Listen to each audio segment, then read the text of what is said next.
InsyaAllah salah satu daripada sesi ini akan berlangsung dalam minggu ni dan saya nak tengok perkembangannya. Masih lagi di tahap eksplorasi awal yang kita belum putuskan. Tapi saya perlu juga melapor di peringkat PH dan peringkat Pakar Tingkatan untuk mengutamatkan kalau ada kalau ada persepakatan. Saya rasa lepas sebelum Hari Malaysia tu mungkin dah ada bayangan untuk maju ke depan ataupun langkah ke depan dalam berdepan dengan Pilihan Raya Melaka.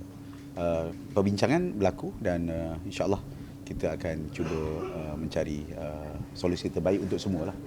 Sebab kita pernah bekerjasama dengan BN sebagai satu coalition dalam Pilihan Raya Negeri.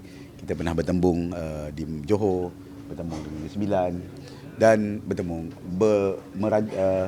bekerjasama dengan rapat di Sabah. Semua pengalaman-pengalaman itu kita kumpulkan untuk memberikan manfaat kepada semua. Saya dah diarahkan kena pergilah.